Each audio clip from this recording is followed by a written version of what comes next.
Olá, observadores, boa noite. Meu nome é Lucas e hoje o nosso Rencast nós vamos falar sobre o tema Educação e o Brasileiro. Antes de começar o nosso programa, pessoal, gostaria de pedir para você que, se não é assinante do Diário do Observador, que assine o Diário do Observador. Custa só R$ 3,90 por mês e você nos ajuda bastante, além de ter acesso ao nosso conteúdo exclusivo de artigos com os nossos colunistas sensacionais. Lembre de compartilhar esse programa se você gostar, tá? E vamos, sem mais delongas, vamos começar.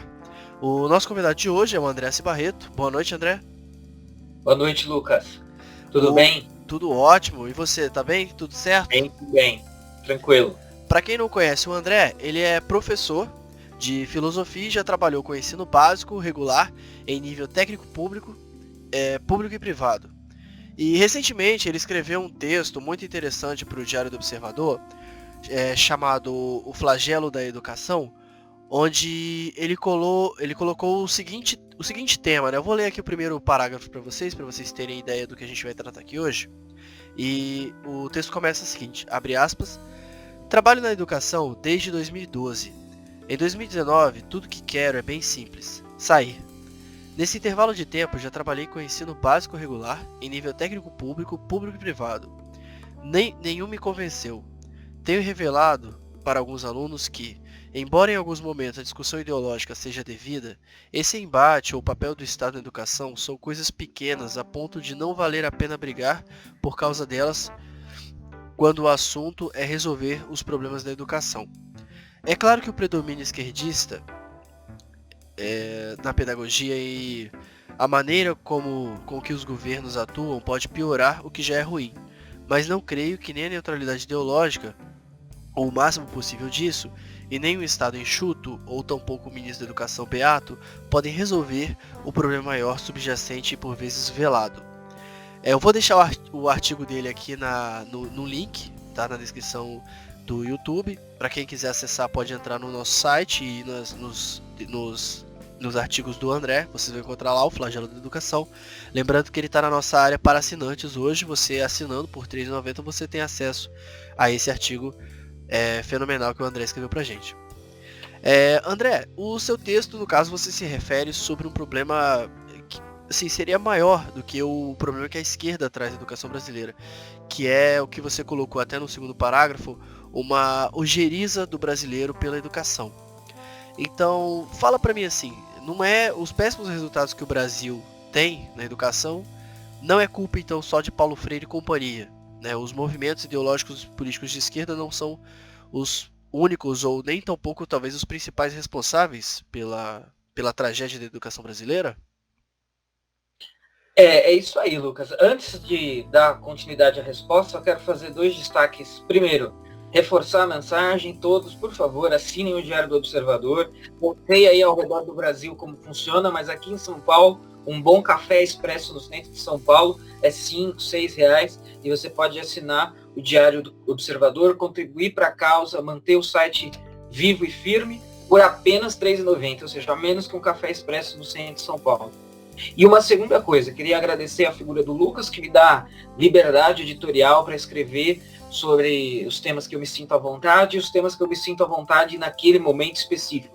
E a semana que eu escrevi esse texto, é claro que é um sentimento que eu tenho o tempo todo, o sentimento que eu descrevo no artigo, mas aquela semana foi uma semana difícil, foi uma semana complicada que me motivou ainda mais a escrever o texto e a compartilhar essa reflexão com todos, né?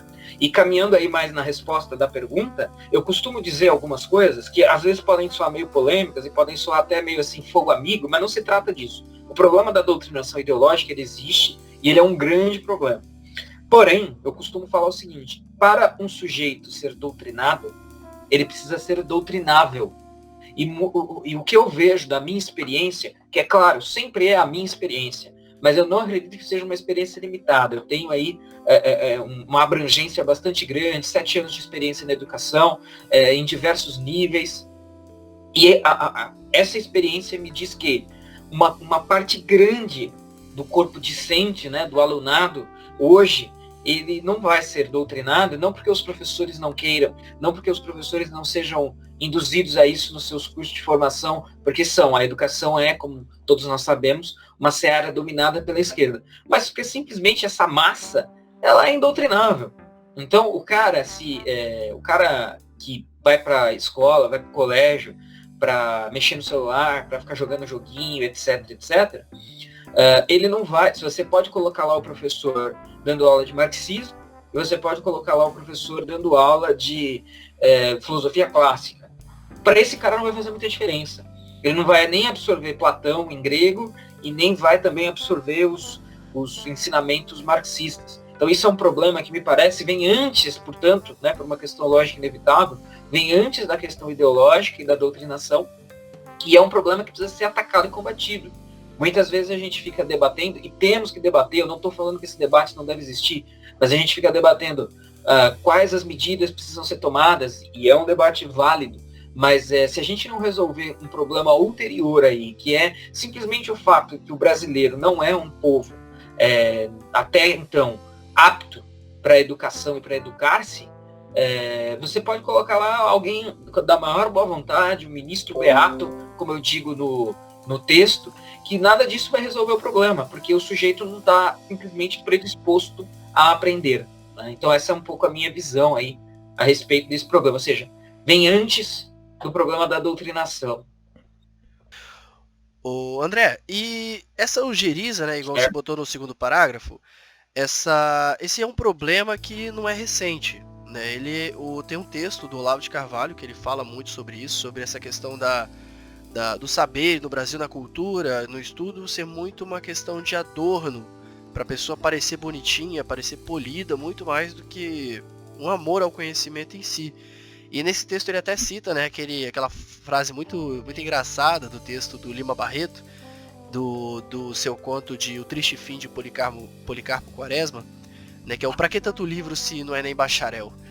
Então parece assim que isso é uma coisa que já está no brasileiro já há muito tempo, né? Isso não é uma coisa recente, isso já vem muito antes dos governos petistas, enfim. Você faz ideia de mais ou menos se isso é cultural nosso? Por que a gente é assim? Você faz ideia, cara? Isso tem alguma explicação, será? Tem uma explicação. É que isso é um traço cultural e constituinte, né? Faz parte do repertório de caráter do brasileiro, né? Como o próprio Olavo muito destaca, esses fenômenos, né? Esse culto ao conhecimento como enfeite, né?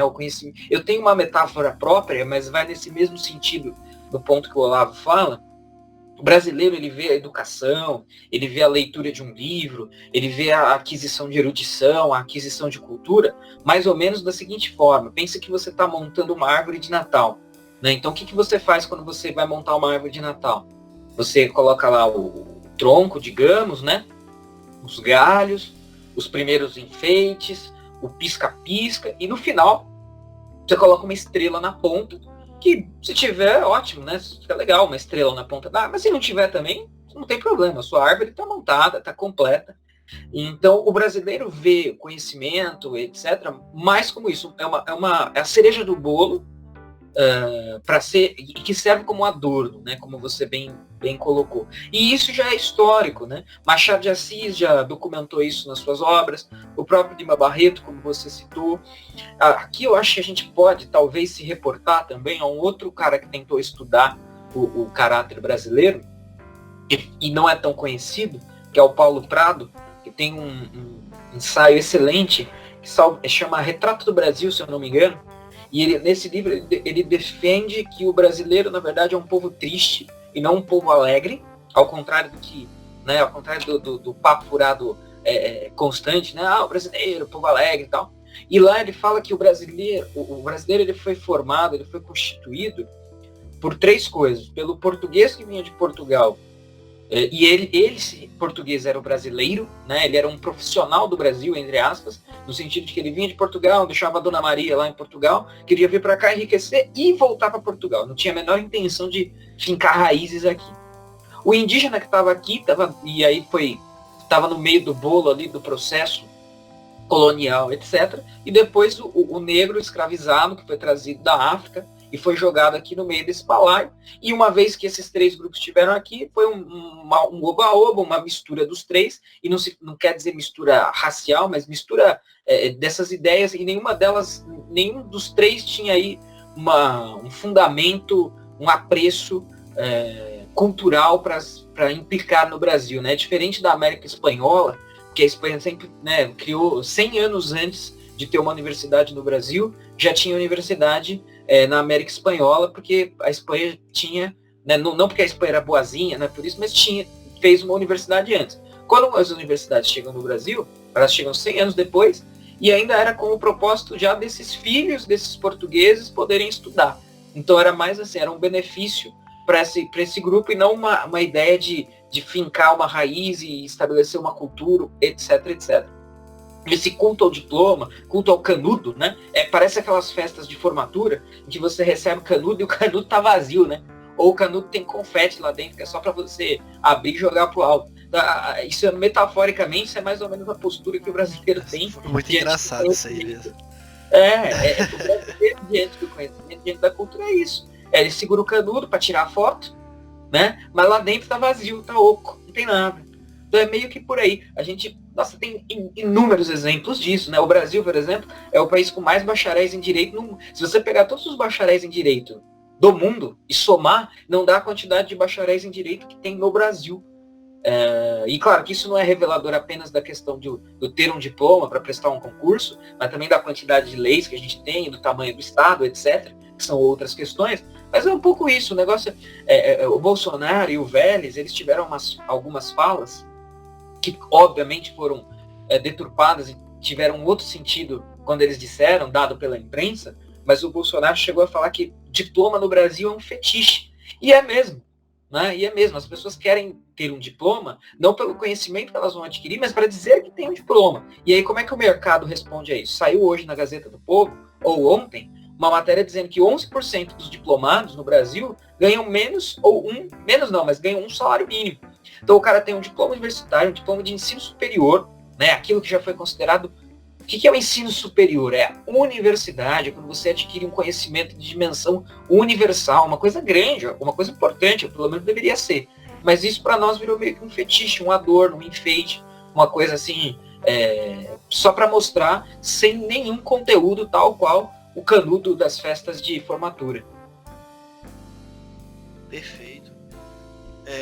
Assim, para encerrar, né, a gente está fazendo ainda um primeiro apanhado aqui sobre esse problema. Eu acredito que a gente vai até voltar a falar disso, ou pelo menos nos seus artigos, com certeza vai voltar a falar desse assunto, que é muito importante. E para encerrar, André, eu queria falar o seguinte, queria saber de você se na história recente agora do Brasil, né, em toda essa transformação que o Brasil está sofrendo, se você está vendo algum esforço para mudar esse aspecto profundo da sociedade brasileira, se você vê alguma iniciativa que vai daqui a alguns anos dar um resultado positivo nesse sentido. E eu queria até colocar um pouco de política aqui no meio, que assim, aqui no Diário do Observador, a gente não esconde ninguém, somos uma mídia voltada principalmente para o público conservador, e a gente traz aqui sempre várias visões exatamente para discutir esses pontos aqui. Eu sou um bem mais simples, né? O André conhece muito mais do que eu, mas assim, uma percepção que eu tenho, e até uma experiência própria, né? Eu era muito assim, eu não ligava muito para o conhecimento, não estudava, eu era um desses alunos completamente distraídos, e foi quando eu tive contato com a obra do Olavo, que me despertou muito interesse para conhecer, para ler. Eu passei a me tornei um leitor, né, ativo, e às vezes eu fico me perguntando o que aconteceu comigo, né, para eu tomar essa iniciativa, se foi alguma coisa de fora, eu não percebi. E o que eu vejo hoje das direitas, né, tem aquele embate muito ideológico, né, de cortar Marx e Paulo Freire das escolas. E você tem ainda alguns trabalhos que eu acredito são pouco conhecidos, como o do Carlos Nadalim, por exemplo, que eu já vi muita gente falando, dando um feedback muito positivo no programa dele, que é Alfabetize Seus Filhos em Casa. E é um trabalho que a direita faz, né, mais ali escondido, assim, de uma certa maneira, para mudar esse cenário, digamos assim. Alguns pais mais preocupados com a educação dos filhos, eles mesmos resolvem direcionar, né, não só botar o menino na escola e deixar o menino lá perdido, e aí muitas vezes o garoto nem presta atenção. Eu queria saber de você, assim, essa visão, o que você acha? Assim, que a direita ela tá se esforçando nesse sentido? Porque a esquerda a gente sabe que não tem bons projetos, pelo menos eu desconheço. Qualquer projeto que seja minimamente elogiável aí, só problema mesmo. E aí eu queria saber se você vê algum programa aí com bons olhos, alguma coisa que realmente possa fazer diferença nesse mundo aí da educação. O projeto da esquerda, só um pequeno parênteses, o projeto da esquerda é manter o favelado econômico na favela mental, né? Esse é o projeto da esquerda em termos de cultura e educação, né? Tem um artigo do professor Rodrigo Gurgel muito bom sobre isso, em que ele fala, olha, a esquerda, ela não quer levar Machado de Assis para favela, ela não quer levar música clássica para favela, ela quer que o favelado fique lá fazendo funk e rap e só isso. E ele nunca tem acesso a esse tipo de coisa de gente rica, burguesa, branca, né, etc, etc. Há iniciativas, sim, louváveis dentro desse universo da direita, digamos, entre aspas, embora eu acho que isso não seja exatamente uma coisa ideologizada. A iniciativa do Carlos Nadalim é boa. O grande problema, e do próprio Vélez Rodrigues, tinha excelentes ideias, o problema com o Vélez foi no lado administrativo, né, não no lado intelectual. Agora o Feintraub, eu estive no CIPAC nesse último sábado, e a palestra do ministro Arthur Feintraub encerrou o CIPAC, foi muito boa, é um cara que também não perde em nada para o Vélez, assim, está em boas mãos, porém, a gente não precisa sair do próprio Olavo para entender aí uma coisa. O Olavo insistentemente diz que isso é um trabalho longo. Então, o meu temor o trabalho do Carlos Nadalim é bom? É bom. Um trabalho intelectual do Vélez seria bom? Seria. O trabalho do Feintraub vai ser bom? Vai. O problema isso daí, quanto tempo será que vai durar? Né? A Damares também falou no CIPEC que 4 anos não dá para ela resolver os problemas dos direitos humanos. Ela vai precisar de 8, 12. A questão será que nós teremos isso? Né? Será que a gente vai conseguir emplacar aí muitos anos de pessoas com as ideias certas no poder para resolver esse problema, essa ojeriza do brasileiro ao conhecimento? Isso dá para resolver, porque ninguém nasce também querendo ler Goethe em alemão, né? Ninguém nasce assim, nem os próprios alemães, eu acredito. É um processo e há uma aceitação, enfim, é um caminho longo a ser percorrido, que eu diria que é pelo menos 50 anos, né? Então, agora a questão o mandato do Bolsonaro vai durar 4 ou 8 anos, tomara que 8 anos, mas mesmo que dure 8 é pouco, para esse tipo de questão, para esse tipo de problema, 8 ainda é pouco. O que virá depois? Quem virá depois? Né? Se depois de 8 anos, vamos dizer, o PT ou as esquerdas voltam para o poder, e esse eu acho que é uma questão que a direita precisa ver urgentemente desde agora, e vem alguém e destrói tudo que foi feito em 8 anos, dá para fazer alguma coisa em 8 anos? Dá para espalhar boas ideias? Dá. Agora, no sentido de colher resultados, de reverter uma tendência cultural tão forte como essa, e nós que acreditamos que isso é uma tendência cultural, eu diria que a gente precisa de meio século aí, mais ou menos, 50, pelo menos para sentir resultados, né? Para implementar, não. Implementar, você pode começar a implementar desde agora, como está sendo feito. Mas para a gente ver resultados disso, ainda vai levar um certo tempo. E eu tenho um certo medo de que daqui 4, 8 ou até 12 anos, que ainda não seria suficiente, é mais difícil ainda, essas questões da educação, que tudo isso seja jogado fora, porque vai ter uma transição de governo, e eu acho que é bastante claro que as próximas campanhas e candidaturas, elas serão candidaturas que vão se alçar numa oposição completa àquilo que é o governo Bolsonaro em todos os sentidos. Então eu tenho medo, isso me preocupa, né? E aí e dando um destaque dentro disso ainda, quando eu compartilhei esse artigo, uma pessoa, agora eu não me lembro o nome dela, mas uma pessoa comentou e falou assim: André, não saia da educação, porque a gente precisa de pessoas como você na educação.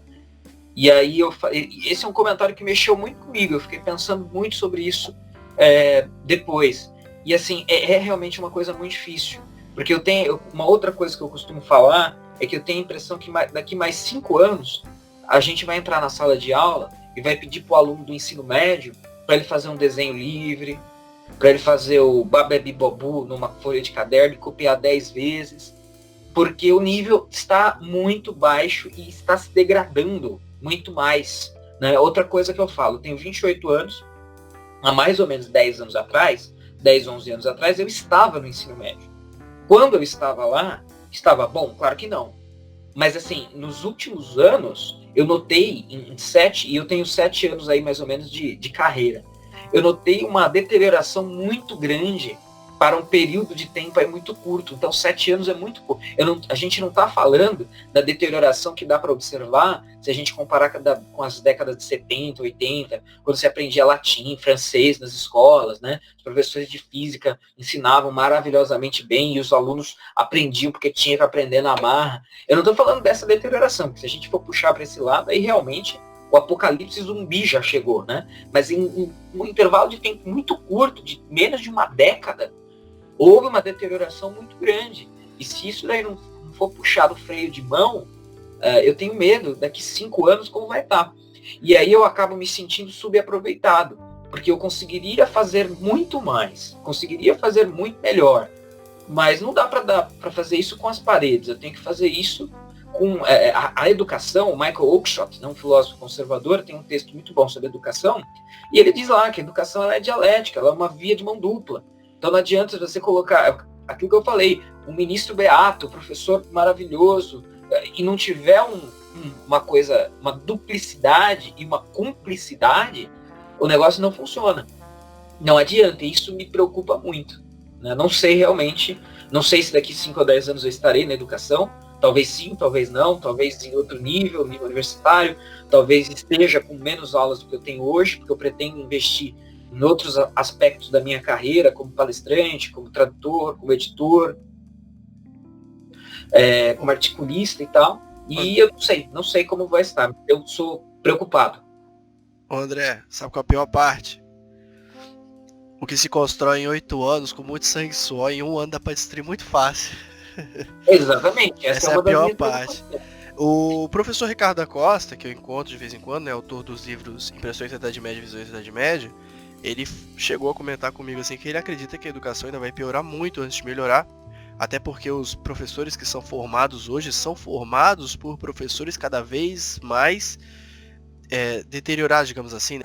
Professor, eu pergunto ao senhor, em que medida os educadores, uma vez que o nosso tema é educação e cultura, em que medida os educadores das escolas de ensino fundamental, médio e mesmo nas universidades sonegam conhecimento de qualidade para os alunos? Então, eu não sei se sonega é a palavra, porque ninguém pode dar o que não tem.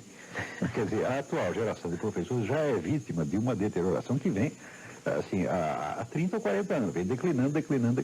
Cada vez mais baixos nessas questões educacionais de desvalorizar mesmo o conhecimento e valorizar essas outras questões que você colocou aí, igual que as esquerdas defendem, né? Que evitar essa alta da cultura, né? E manter mesmo aquela coisa mais baixa.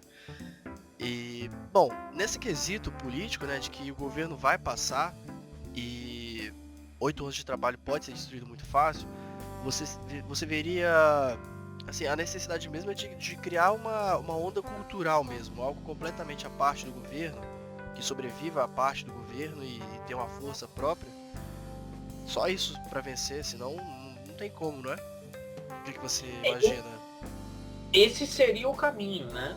Talvez criar uma coisa que seja tão boa, né? Porque foi citado no CIPEC, eu não me lembro quem foi agora, mas alguém citou que no Chile, por exemplo, o arcabouço econômico de governos passados foi tão bom, gerou tanta prosperidade para o Chile, que nem os governos de esquerda que vieram posteriormente tiveram coragem de mexer. Mas eu não sei se esse tipo de experimento pode ser replicado na educação, né? Criar uma coisa tão boa e que gere resultados e frutos tão bons, tão positivos, que nem mesmo governos ideologicamente opostos que venham depois terão coragem de mudar. Seria um caminho, né? Seria um caminho possível. Mas eu acho que isso é mais difícil em se tratando de educação, e eu realmente não sei.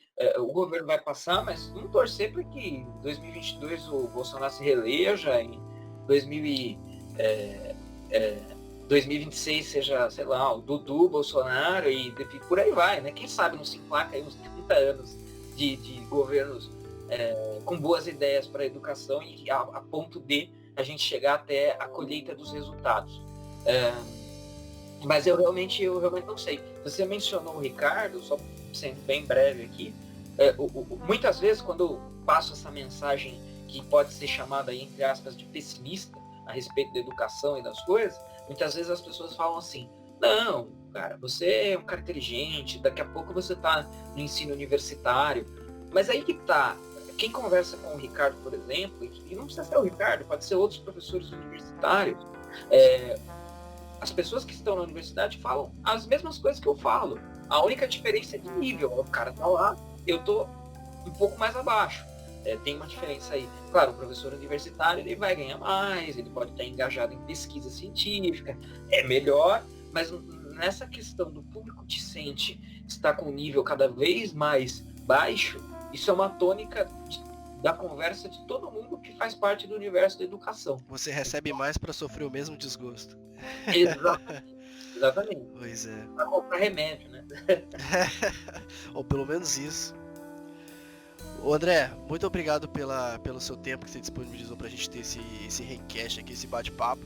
Eu acho que é um dos assuntos mais importantes que precisa ser discutido. Não só pela direita, eu acho pelo Brasil em geral, né? Mesmo quem não se engaja tanto nessas questões, porque se tem uma coisa que precisa mudar no Brasil é isso. Por questões mesmo, igual você falou, né? Aquele autor lá que fala da tristeza do povo brasileiro.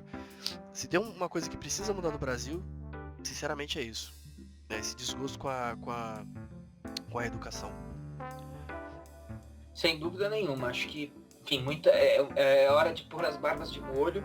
E acho que todo mundo tem que fazer parte dessa reflexão. Só uma pequena coisa, afinal, que eu também costumo compartilhar com os meus alunos. Quando eu era adolescente, eu pensava o seguinte, bom, eu estou fazendo o meu aqui, eu estou estudando, eu sou sério, pelo menos minimamente sério e tal. E aí eu pensava assim, então nada mais importa. Se o cara que está do meu lado é um bobo alegre, não está nem aí com a hora do Brasil, etc., dane-se, isso não muda nada, não é problema meu. Depois, com o passar do tempo, eu percebi que isso é mentira. Não basta você tá na trilha certa. Porque se todo o restante das pessoas que estão ao seu redor não estão, você invariavelmente, em nível social, vai se relacionar e vai ser afetado por essas pessoas.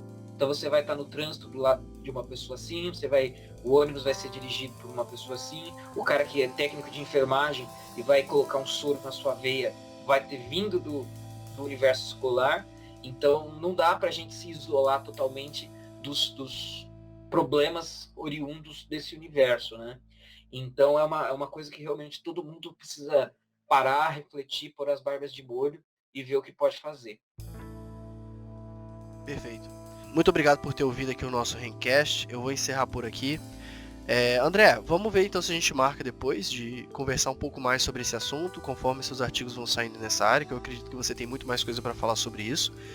E muito obrigado por você ter ouvido até aqui, pessoal. Até a próxima. Obrigado, André. Muito obrigado, um grande abraço a todos. Por favor, assinem o Diário do Observador. Grande abraço. Escutem o André. Forte abraço.